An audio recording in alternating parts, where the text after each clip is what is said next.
Shalom, first and foremost, I want to give all honor, glory, and praise to Yahweh, Bahashem, Yahweh Shai, Bahashem, Rakak Kwadash. Double honors to the elders of Great Millstone, and peace and salutations to the brothers that are doing this work of truth and sincerity. And we're going to jump right into the lesson. This is John 12 and 25. And it says, "He that loveth his life shall lose it, and he that hateth his life in this world shall keep it unto life eternal." Because when you come into this truth, you'll become a servant and a slave to Yahweh Shai. Even Paul himself called himself a servant and a slave. Let's go ahead and get right from that word servant.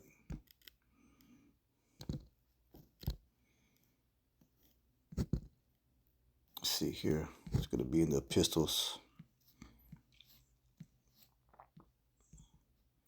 So a servant or a slave, their life is not their own.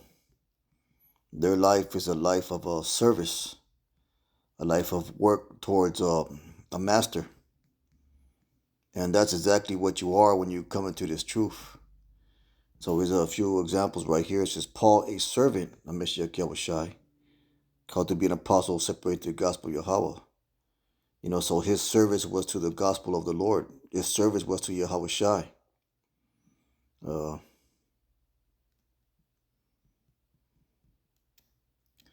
get a few more scriptures.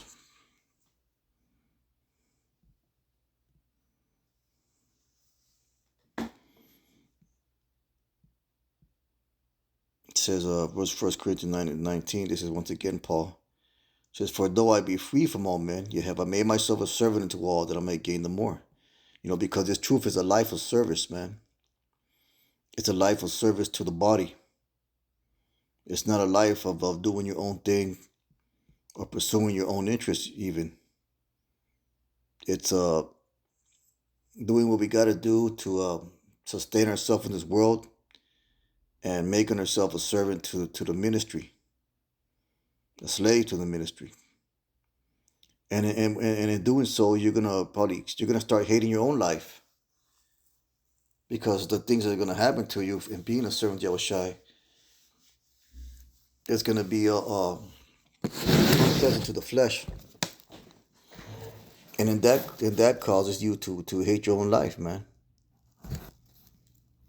Let's go ahead and type in that word slave.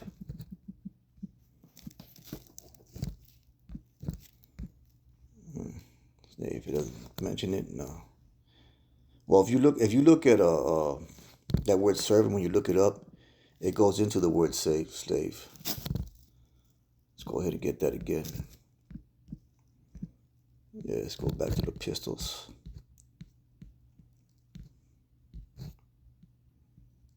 Yeah, that one right there. If you looking for the definition of that word servant, see right there it says slave, literally figuratively, involuntary or involuntary. Figuring therefore the qualified sense subjection of subserviency, bond servant, a slave, bondman, man of servile condition. A slave, metaphorically one who gives himself up to another's will. Those whose service is used by Mashiach Yahweh Shai in extending and advancing his cause among men.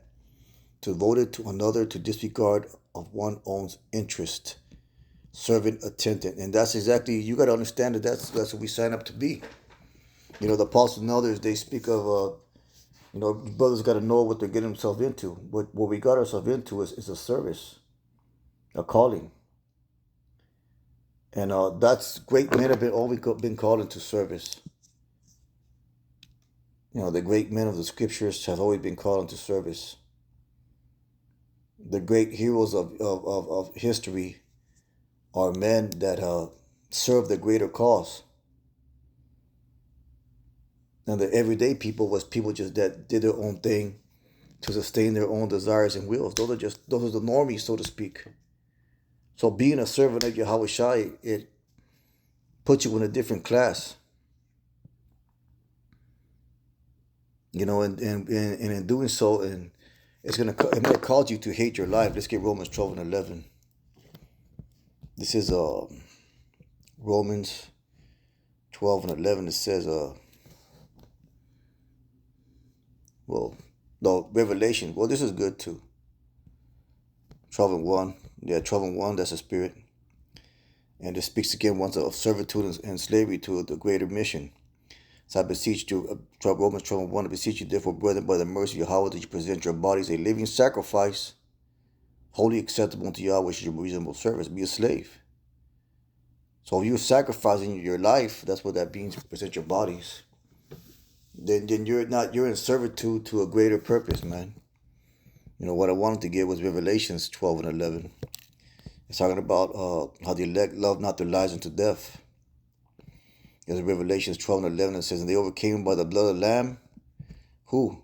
This is the elect. It said they overcame by the blood of the Lamb and by the word of their testimony, and they loved not their lives unto the death, because they were in greater service than their own self. Let's get Acts 20 and 24. Put that away. Salak. Pause that. Let's get Acts 20 and 24. That's not what I wanted. Acts 20 and 24, and it says, I'll start at verse 22, and I believe this is Paul, yeah. And it says, now behold, I go bound to the Spirit unto Jerusalem, not knowing the thing that should befall me there, having complete faith. And that's what we're going to have in this day and age. Save that the Holy Spirit witnesses in every city, saying that the bonds and afflictions abide me. So so Paul wasn't living a comfortable life or a life of comfort or ease. He was we're going to read about that as well. He had afflictions and persecutions and reproaches upon him. But none of these things move me to count my life dear unto myself. See that? So that I might finish my course with joy in the ministry which I have received the Lord Meshach Yahushai, to testify the gospel of the grace of Yahweh. So Paul, man, he loved not his life. He counted his life dear unto himself. His life, his comfort was second to the things of Yahushua. Now, Yahushua provided meat and shelter and clothing for him, I'm sure, and substance. But his life was in service. His life was in slavery, like he mentioned, to Yahushua, a servant of the gospel of Meshach Yahushua. And that's what we're in. We're in bondage to Yahushua, slavery to Yahushua, to do His will.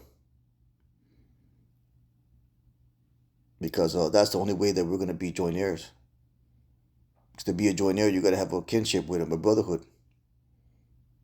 And Yahushua said, he that doeth my will, the same as my brother, roughly paraphrasing. Let's get 2 Corinthians 12 and 10. 2 Corinthians 12 and 10. And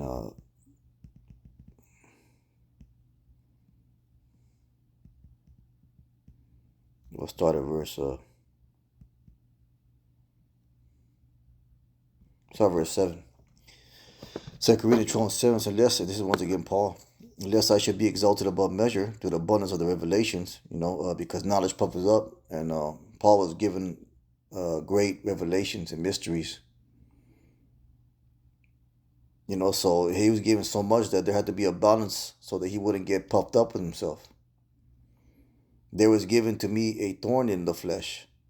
So it could have been some type of affliction, some type of hell that he was constantly catching, that kept him humble, man. The Lord kept his foot on his neck, so to speak.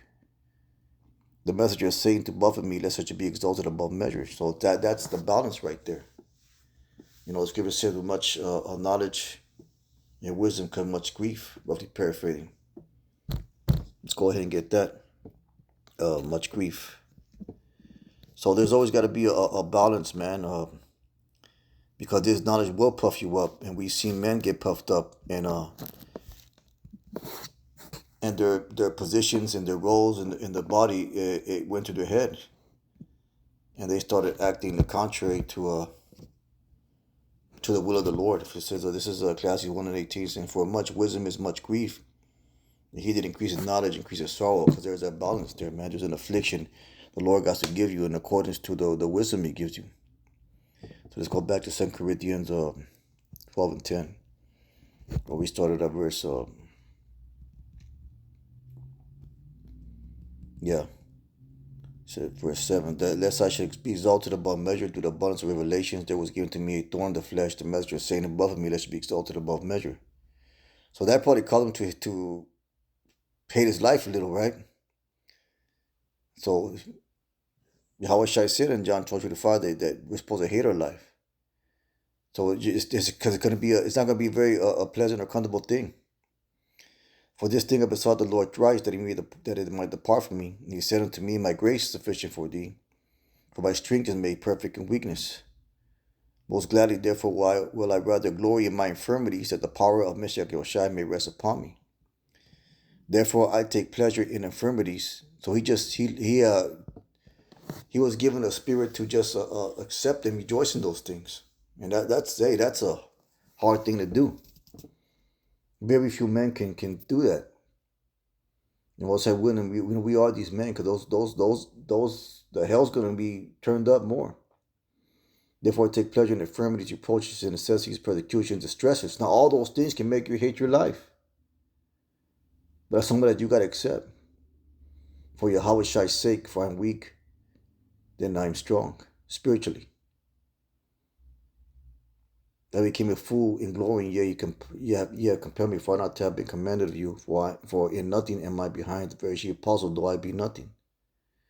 So that's basically the point right there. You're going to hate your life, man. Let's get a 2 Corinthians 4:16. The 2 Corinthians 4:16, so for which cause we faint not, but though the outward man perish, yet the inward man renewed day by day. For our light affliction was for a moment. It might not seem light, but it is.